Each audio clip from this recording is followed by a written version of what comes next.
Good evening, everyone, and welcome. This is the January 25th, 2023 meeting of the Brighton Town Board. I'm still getting used to the new year.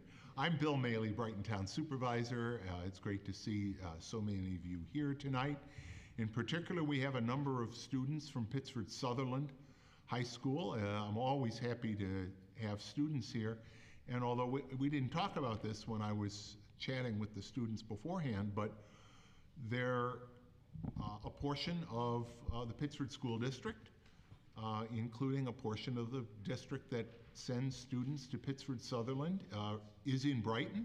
So I don't know if any of you are yourselves Brighton residents, but wherever you live and wherever you come to our meeting, we're always happy to have people here at our meetings. One of the reasons is because we give an open forum at the start of every meeting. The open forum is an opportunity for people to come in and share their comments with the board. If you're watching on YouTube, you'll have to go over to the Zoom to join us, but there are instructions for doing that on the town webpage, townofbrighton.org. As you can see, we continue to make our meetings accessible to the deaf and hard of hearing community with our ASL interpreters. It's great to have both Heather and Allie back together with us tonight. Welcome. And as a reminder, the agenda for tonight's meeting and for every meeting, A, it's on the back table here in the room, B, it's also on the web page. So you'll have an opportunity to see the resolutions we're going to consider, as well as all of the supporting material that goes into our decision making.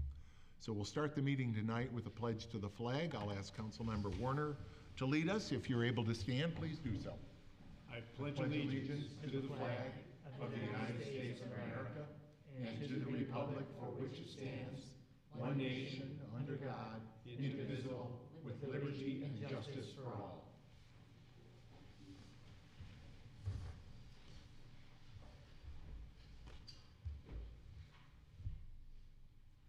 We do have a proclamation tonight, and it is a somber proclamation noting a somber day, the International Holocaust Remembrance Day. International Holocaust Remembrance Day is observed on January 27th of each year, marking the anniversary of the liberation of the Auschwitz-Birkenau concentration and extermination camp from Nazi control. Not only do we remember the atrocities of history on this day, but we must also each renew our own personal commitments to take all action to ensure that never again will crimes such as those committed during the Holocaust be allowed to occur, and that hate and anti-Semitism have no place in our world, in our nation, or in our community. I will now read this proclamation, which we will deliver to the Jewish Federation as a record of the town's stand against hate. Whereas International Holocaust Remembrance Day marks the anniversary of the liberation of the Nazi concentration and extermination camp of Auschwitz-Birkenau on January 27, 1945. Whereas the Holocaust was the state-sponsored systematic persecution and annihilation of 6 million European Jews by Nazi Germany and its collaborators between 1933 and 1945. Non-Jews, such as Roma or Gypsies, people with disabilities, Poles, were also targeted for racial, ethnic, or national reasons, while millions more, including homosexuals, Jehovah's Witnesses, and political dissidents, also suffered grievous oppression and death under Nazi tyranny. Whereas Holocaust denial and distortion attempts to delegitimize the history of the Holocaust by twisting established facts about the size and causes of the Nazi genocide. And if left unchecked, Holocaust denial threatens human rights and risks the continued promotion of conspiratorial thinking and violent extremism.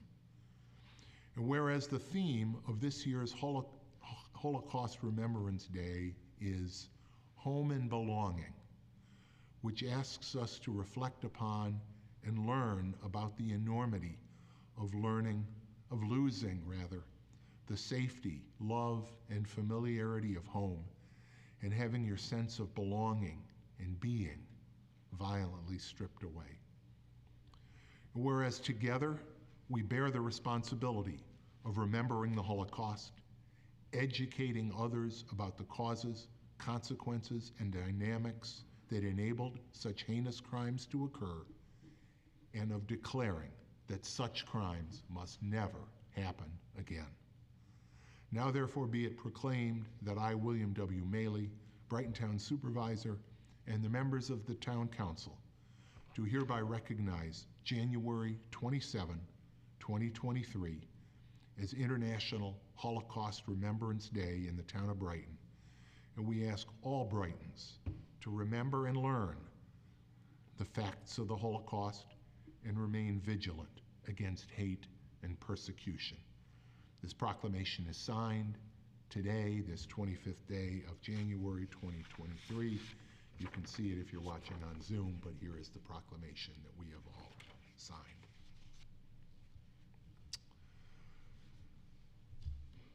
Now we'll begin our open forum, which we do at the start of every meeting.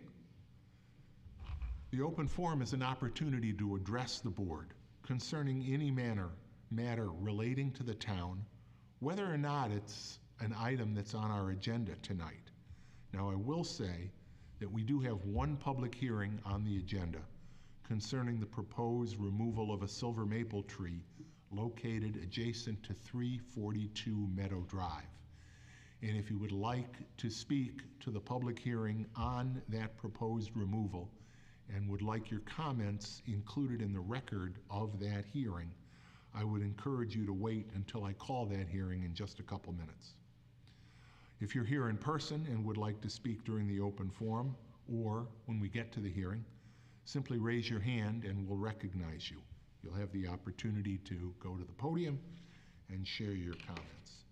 If you're participating in the meeting remotely and wish to speak during the open forum or the public hearing, as I mentioned a moment ago, you must be on the meeting on Zoom. And as I also mentioned a moment ago, there are instructions for doing that right on the town's webpage. You'll be admitted from the Zoom waiting room by the host to speak if you use the Zoom raised hand function. I do ask all speakers, whether you're speaking in person or remotely, to please state your name and address before you speak. Please limit your remarks to 3 minutes, and I will give you a 30-second warning before your time expires.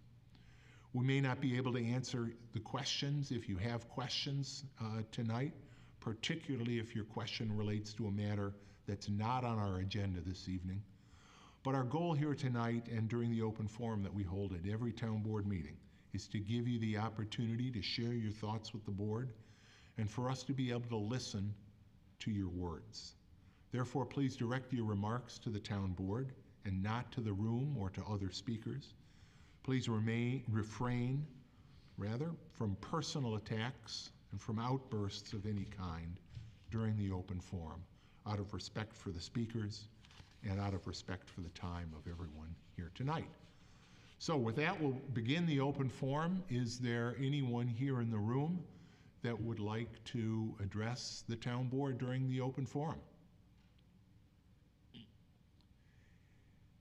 Is there anyone on Zoom? I don't see anybody's hands raised on Zoom at this time. Hearing none and seeing none, and I did get a chance to talk to some of the students here about some thoughts that they had, so I appreciate that. We will then go on, and I'll ask Chris for a motion to approve the agenda. So moved. Second. Dan, please call the roll. Councilmember DePonzio? Aye. Councilmember Werner? Aye. Councilmember Wilt? Aye. Councilmember Corrado? Aye. Supervisor Maley? Aye. We do have one public hearing tonight. As I mentioned a moment ago, it concerns the proposed removal and replacement of a 54-inch silver maple, and that's a big tree, at 342 Meadow Drive. Dan, I'll ask whether the necessary legal notice from your office has been given for the public hearing? Yes, Supervisor, it was published in the January 4th edition of the Daily Record. Thank you. And Mike, have the neighbors received? The 20-day notice was out on January 3rd. Great. Thank you. In just a moment, we'll open the public hearing and give everybody an opportunity. You do have in your packet some material concerning this tree, a report, and I do direct that that be included in the record of this hearing. So I do call the public hearing to order, and again, as I said, I direct that that report be included in the record. Mike, is there anything you would like to add about this tree before we open it up to the public? Just real quick, it's obviously it's a 54-inch diameter tree, which classifies it as a significant tree. The intent of this public hearing is to take comments from the public that hopefully we can address or answer in some way. The tree was reviewed by the Tree Council. They concur with the removal. It was also taken to the Public Works Committee that also concurred with its removal. So you can see from the pictures it's heavily weighted to one side. Wish it still had those other branches there because it looks like a pretty nice tree otherwise. But really is heavily weighted. There is some other damage and some rotting around the base of the tree. So we believe it's time to come down. Good. Thank you, Mike. I'll open it up to persons here in the room. Is there anyone here that would like to address the town board during this public hearing? Have your comments included in the record of this matter. If so, please raise your hand. Also, if there is anyone on Zoom, and I don't at this point see anyone on Zoom with their hand raised, so it does not appear that there is anybody who wants their comments to be included in the record of this public hearing. Again, Mike, anything? Oh, you would like to speak? Okay. That's fine. If you would come to the podium and please state your name and address, we'd appreciate it. Thank you. Lisa Mills, 342 Meadow Drive. I agree the tree is in bad condition. I noticed it this summer. There's a lot of damage to the lower part of the tree, and several years ago, the town did cut a portion of the tree off. I don't know, like half of it they cut at like a 10 or 12 foot, I don't know, twice my height, so maybe 12 feet. So the only comment I had tonight was that I would like to meet with someone in person to maybe discuss leaving the lower part of the tree and the roots intact. I know that's not an ideal and probably a normal proposal, but I do know that, I don't know, I'm not really sure where I'm going with this, but it's just something that I was thinking about. It would save the town some money, from the standpoint of, removing it all the way down, including the stump. And it would leave the tree there for the wildlife that does currently live in the area. There are, and again, I don't want to sound like, that's my main focus, but it is something that I'm sure that some people would consider important. And so I did want to put that out there. So I did mention that I would contact Mr. Guyan, and he would send someone out and just, kind of look at this with me. I'm okay with whatever decision is made. I just wanted my opinion heard. Thank you. Thank you. Thank you for coming tonight, You're especially welcome. given the weather that's out there. Appreciate it. Thank you. Is there anyone else that would like to address the board on this public hearing, either in person or on Zoom? Obviously, we can deliberate on this matter, but if there is no one from the public that would like to, no one else from the public that would like to address the public hearing, I'm going to declare this public hearing to be closed, and I'll ask for Robin, if you would, to act on the resolution so that we can start Certainly. the debate. On the matter regarding the proposed removal and replacement of a 54-inch silver maple at 342 Meadowood Drive, I move that we adopt the resolution as prepared by the town attorney. Second. Discussion. And I would note that the agenda notes replacement, and Mike, that too is something that obviously we have a list of street trees that we use. Is it the expectation that replacement would take place right in that immediate area? Yeah, that's correct, Supervisor. The replacement tree will be right in that tree lawn there. And whoever goes out to talk to the property owner can also discuss, if the decision is to take it down, you know, the various options that we've identified as good street trees for. We will provide a list if you know, appropriate. My thought is I'll give myself and Billy Hafner, or maybe Billy Hafner will go out to Foreman, and we'll meet with Mrs. Mills out there and discuss her concerns. I was just wondering, Mike, is there any precedent to leave the lower portion of trees intact, and what the survivability of that is for the tree? Will the tree repropagate? We did something like that on, I want to say, 2881 Elmwood Avenue. We didn't cut the whole tree down. We kept it. We cut a little bit higher than we normally would, at the request of the resident. But it wasn't the full tree. We still had a full live branch there left. So generally not, Robin. Mm-hmm. I don't think the tree will survive. I mean, it's rotten at the base. But we'll hear out the situation and see what we have there, and go from there is my thought, I Robin. mean, looking at this picture, it looks like there's no branches, no, you know, live branches coming out, and no canopy starting until you get up like 30 feet. That's correct, but you'd be surprised. I mean, I've seen people lob trees off where they look like a toothpick and the branches grow.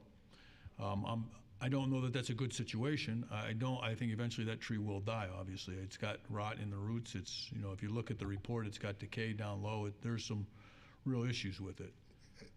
The decayed low is extensive. I see the note as it relates to the horizontal cracking that is noted to be an early sign of potential failure.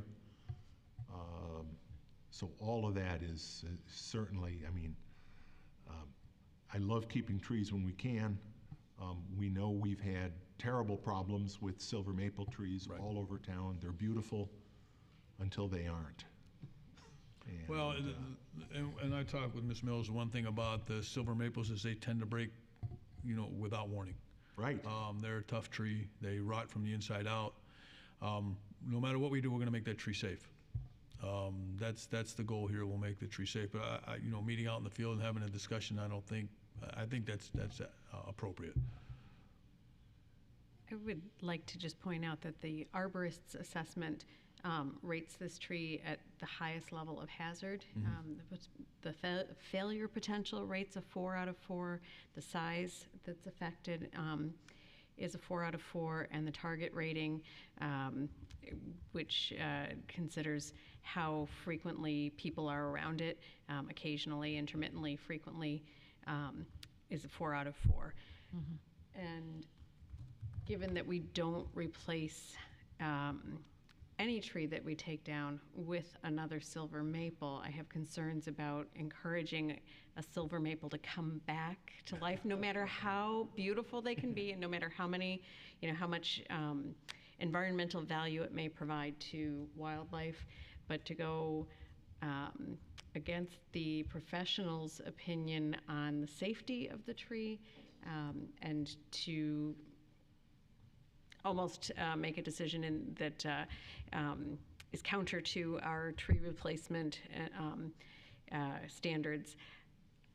I have concerns about leaving even a portion of the tree, no matter how well-intentioned that is. Thank you, Christine. Is there any further discussion on the motion? We do have a motion to remove the tree on the table. Hearing none, I'll ask Dan to please call the roll. Councilmember DePonzio, Aye. Councilmember Werner, Aye. Councilmember Wilt, Aye. Councilmember Corrado, Aye. Supervisor Mailer. Aye. I know that's not the result you hoped for, but I know Mike will come out or someone will come out and talk to you about the ultimate resolution on that, and in particular, what trees can be planted in replacement. And again, thank you for coming out. Next, we have communications. Can I have a motion to receive and file our communications? Jason? So moved. Second. We have an appointment letter, reappointment letter from Town Clerk Dan Amon, reappointing Peggy Lull as Deputy Town Clerk and Deputy Receiver of Taxes. And I wish we could stop there and tell you that's the only item of communication we had tonight.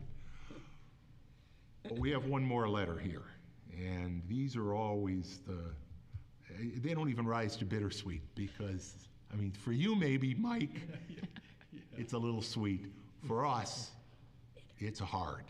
It's hard because we are receiving and filing tonight a letter from Mike Guyon, our Commissioner of Public Works, our Sewer Commissioner, and our Highway Superintendent, advising us of his retirement. Mike has been, you already heard the three big hats Mike wears, but Mike is just in so many places, interacting with so many people. Mike has been with us since 2010, I think you came here. That's correct. As town engineer. We kicked you upstairs to your current position, and you have never, ever, ever let us down. You have been talking with people, working with the community, working with all of us, and that's never easy to replace. You're not going to be easy to replace. But fortunately, we've got another month and a half. Your official retirement date is March 10th, but that last week you're going to be using your last vacation time, so your last day of work here will be March 3rd. And no matter how we bar the door or anything else, we're going to let you go, but we're not going to be happy about it. We're not the only ones, by the way, that recognizes the great work that Mike Guyon has done. Tomorrow night, Mike is being recognized as the Regional Public Works Official of the Year. I think the award is that. I think that's the recognition specifically, Public Works Official of the Year, at the annual awards dinner held by the local chapter of the American Public Works Association tomorrow night. And there's going to be a big contingent of current and former town staff and elected officials that are going to be there. We're going to be cheering for you, Mike, because the recognition is well deserved. But boy, do we hate to see you go. Thank you for your service. And we'll have a couple more meetings that we can gush about the work that you've done. Supervisor, I'm humbled by those words. Thank you very much. I couldn't do anything without your support. And I appreciate all the support from the board and from everybody, town staff, everything. It's been great.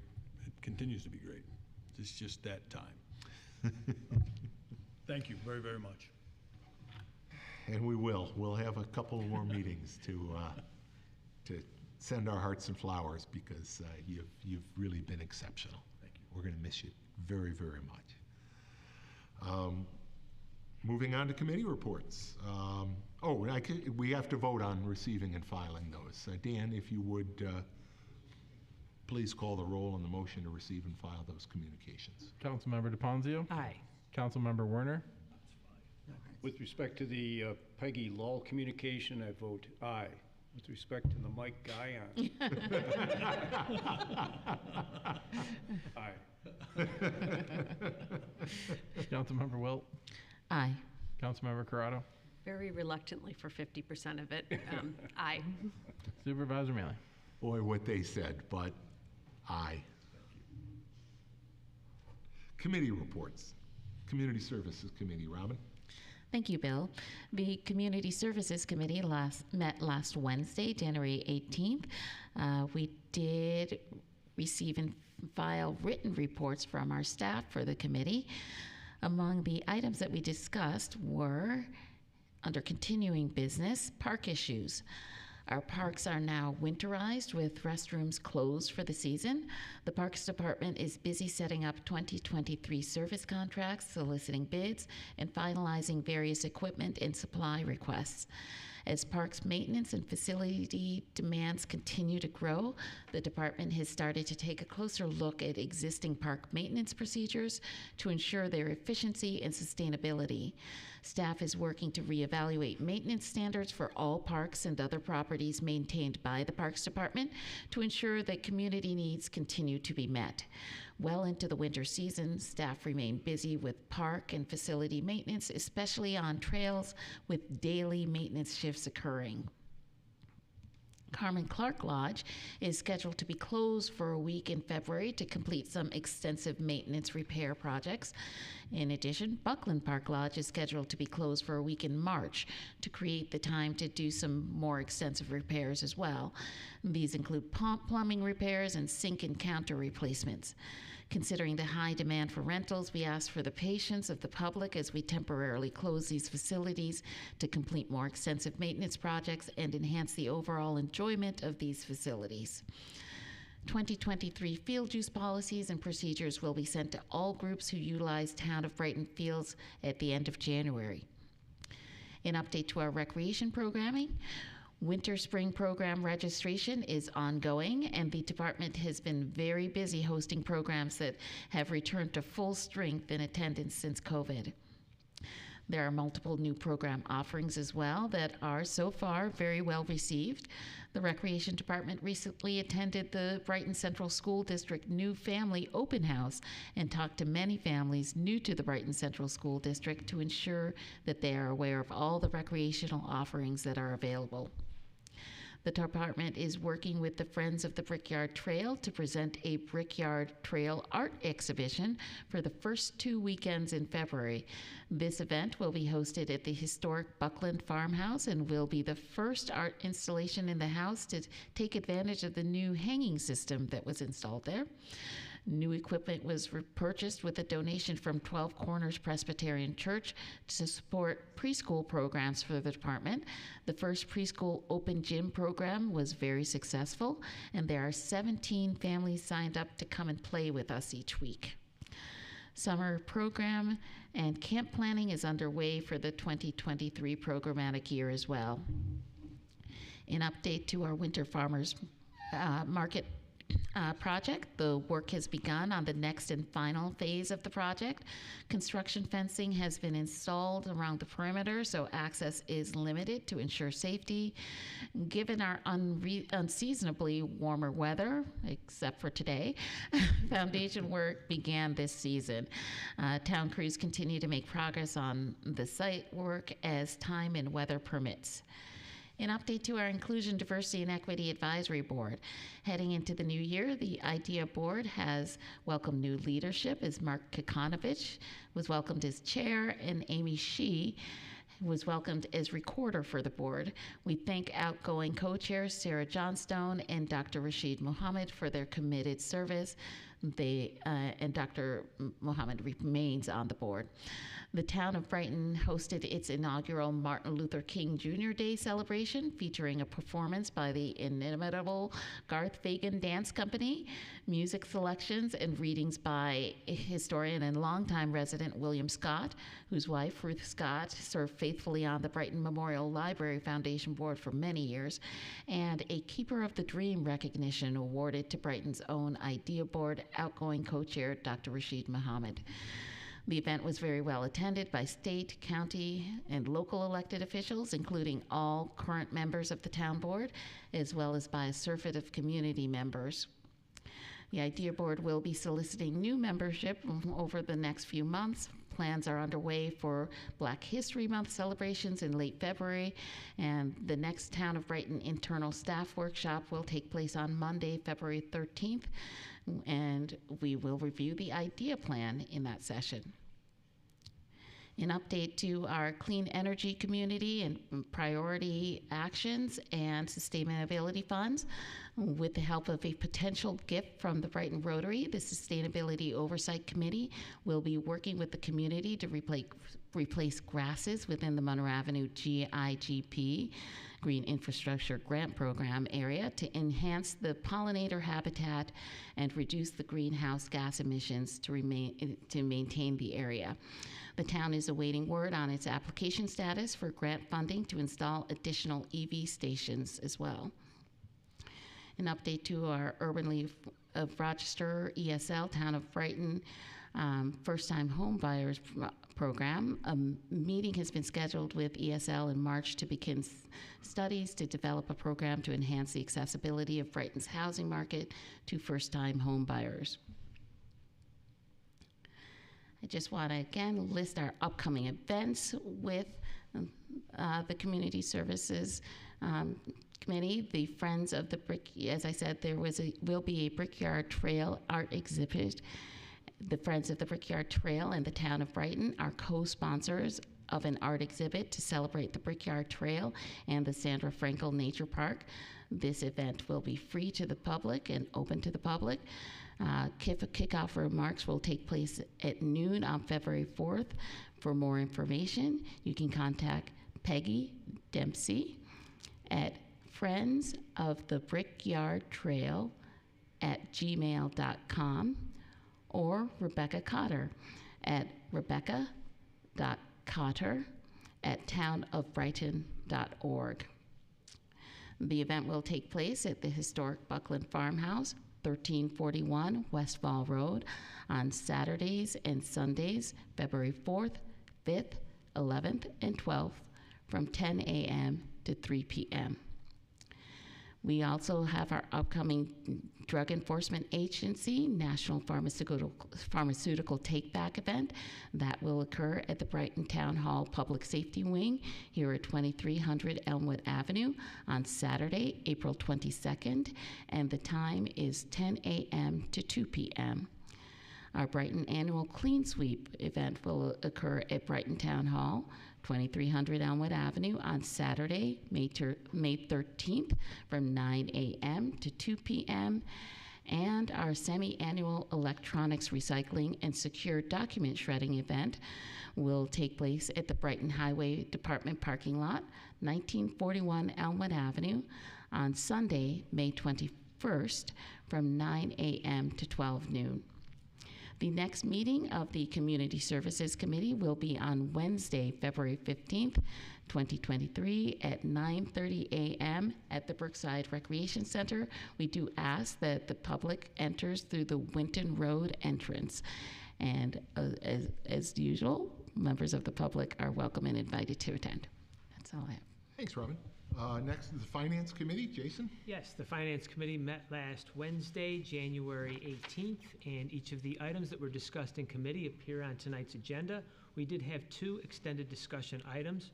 First was regarding a review of the proposed Public Banking Act and to discuss sending a letter of support. We had Melissa Marquez from the Genesee Co-op Federal Credit Union and Barb Vanker Cove of the Empire Justice Center to discuss the reintroduced bill in the New York State Senate to set into law the framework and regulations for municipalities to establish public banks. Forming public banks could keep funds local and focus on funding community-based projects, serving the needs of the community. The law is in very early stages of development, but support from our local municipal leaders is being sought. Additionally, we brought up another item that we did review last year, and that was we had Connor Kimball from the Enterprise Auto Lease Program. Mr. Kimball presented updated information, and the discussion centered around the leasing versus owning of a portion of our fleet consisting of small to medium-sized pickup-type trucks.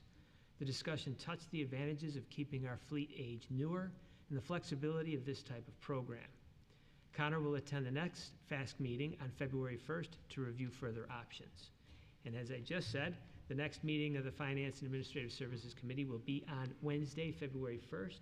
We now meet at 8:30 in the morning in the main auditorium here at Town Hall, and the public is invited to attend. Thanks, Jason. Yeah, that was a great meeting, and it's really, those committee meetings are an opportunity to drill down a little more deeply into proposals as the two that Jason described there. So it's always time well spent. Next, the Public Safety Committee. Chris. Thanks, Bill. The Public Safety meeting meets once a month. I reported on our January meeting at our last town board meeting, and our next meeting will be February the 14th, the second Tuesday of the month at 8 o'clock a.m. here in the auditorium. Hope to see the public. Thank you. And Christine, Public Works. I could keep it short and say ditto, except for the time, but I'll be clear. Public Works Committee also has not met since the last town board meeting. The next meeting of Public Works will be Tuesday, February 14th at 9 a.m. or at the conclusion of the Public Safety Committee meeting. And public is also welcome to attend. You can do back-to-back town committee meetings on a day when you might want to show your love for town committees and all the work that they and the staff do. What a great way to spend February 14th. I think it's excellent. I'm looking forward to it. Might be the most romantic thing that happens that day. Nah. Thanks, Christine. We'll move on to new business. Jason, reading and approval of claims, please. Yes, earlier today I reviewed claims totaling $1,725,523.77. Notable claims included to the Brighton Fire District in the amount of $800,000, representing the first payment for the 2023 tax levy collected. As folks know, the town collects on behalf of the fire districts their portion of the tax payments, and then we remit to them once collected. Also, in the same note, to the Henrietta Fire District, the amount of $200,000, representing the first payment of the 2023 tax levy. Also to OpenGov Inc. in the amount of $27,500, representing payment for the annual license and maintenance for software. Also to Paris Kerwin Associates in the amount of $16,324.63, representing payment of the annual premium for cyber liability insurance. And finally, to Horizon Structures LLC in the amount of $15,878.45, representing payment for a 2-dog kennel with insulated dog boxes, dog runs, and a feed room. The claims all appear to be in order, and I move that they be approved. Second. Any discussion on any of those? Hearing none, Dan, please call the roll. Councilmember DeFonzio. Aye. Councilmember Werner. Aye. Councilmember Wilt. Aye. Councilmember Corrado. Aye. Supervisor Malin. Aye. Robin, the next matter. Certainly. The next matter seeks to authorize the supervisor to execute an engagement letter with Raymond F. Wager, CPA, PC, a division of Mengel, Metzger, Barr and Company, for a total cost not to exceed $30,625 for the 2022 Town Audit and Special Review Services. I move that we adopt the resolution as prepared by the Town Attorney. Second. This does involve an increase. It's an increase of about 5.8%, $1,700 from last year's fee for those auditing services. Any discussion on this matter? Hearing none, Dan, please call the roll. Councilmember DeFonzio. Aye. Councilmember Werner. Aye. Councilmember Wilt. Aye. Councilmember Corrado. Aye. Supervisor Malin. Aye. Chris, the next matter. The next item is to accept a donation from Howard and Daphne Cohen in the amount of $500 for the police department and to amend the 2023 budget to reflect that donation. I move that we adopt the resolution before us. Second. Thank you to the Cohens. We appreciate your support of the police department. Any discussion? Hearing none, Dan, please call the roll. Councilmember DeFazio. Aye. Councilmember Werner. Aye. Councilmember Wilt. Aye. Councilmember Corrado. Aye. Supervisor Mealy. Aye. And Christine, the last matter, please. Yes, the last matter seeks to approve membership renewal with the Association of Towns of the State of New York for the year 2023 and designate the supervisor as official delegate to attend the annual business meeting of the association. I move that we adopt the resolution before us. Second.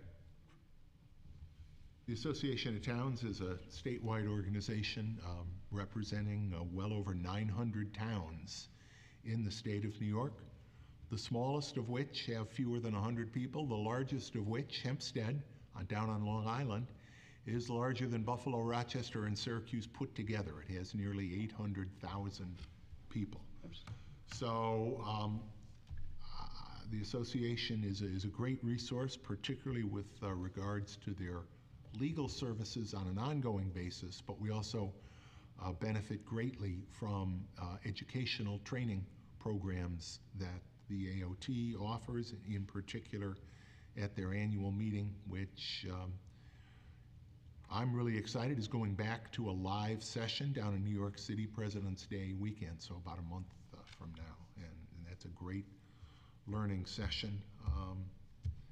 And yes, full disclosure, I am first vice president of the association and have been nominated to be the president for the next year. So I'm looking forward to that, the opportunity to work in collaboration with towns across the state and all the people that give so much to that organization. I'm looking forward to it. And thanks for, well, in a minute, authorizing me to be the delegate and stay for the Wednesday annual business meeting. And with that, is there any further discussion on that motion? Only to note that I understand there will be a very interesting presentation about idea committees. Yeah, there will, but thanks for mentioning that, Christine. We are we're the only town in upstate New York to have put together an inclusion, diversity, and equity plan that has been unanimously approved by this board, and to hire a Chief Diversity Officer as part of our senior management team. And our Chief Diversity Officer, Miriam Moore, and I are going to be presenting to the Association of Towns as part of their training program on Monday, President's Day, while we're down in New York, on how we got where we are, how we engaged the community in developing our idea plan, what it took to make it happen, and where we go from here, the process of first hiring a Chief Diversity Officer, and then the challenge of implementing the recommendations that are set forth in the plan. So that's going to be our discussion, and I'm really looking forward to that. So can I have then a vote on the motion, unless there's anything further? Dan, please call the roll. Councilmember DeFazio. Aye. Councilmember Werner. Aye. Councilmember Wilt. Aye. Councilmember Corrado. Aye. Supervisor Mealy. Aye, and again, thank you, everybody. Matters of the supervisor. We've just witnessed 3 more horrific mass shootings just in California just this week. There can be no doubt that these shootings have nothing to do with what the Second Amendment calls a well-regulated militia. And we can no longer tolerate the various conditions that lead to these shootings whenever and wherever they occur. Chris, thanks to your initiative, the town of Brighton adopted a local law a couple of years ago that requires firearms to be safely stored here in the town of Brighton. And if we had the power to do more, I have no doubt that we would. The Second Amendment and frankly the courts have had something to say about that. But again, well-regulated militia? No. I think what we're seeing goes beyond even the wildest notion that this has anything to do with legitimate activity under the Second Amendment. Assault weapons are used for human destruction.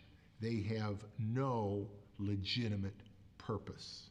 They have no place in the civilian world, and these are not the weapons that the Founding Fathers were contemplating over 200 years ago when they included the Second Amendment in the Bill of Rights. We must do better.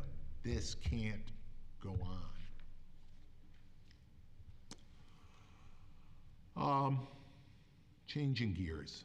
The highway department did something today. They haven't had to do much this season. They went out and plowed some snow, both on the streets and our sidewalks. When they get finished with the storm, and I think the worst of it is past, and by, traditional Rochester winter standards, this was just a blip. Yeah. I know they'll be back out picking up the rest of the live Christmas trees. Most of them have already been taken out to the street and picked up, but you still can. As a reminder, though, don't put them in the street. Leave them on your lawn or on your tree lawn next to the street. Don't put them in a plastic bag. When we pick these trees up, we take them to our mulching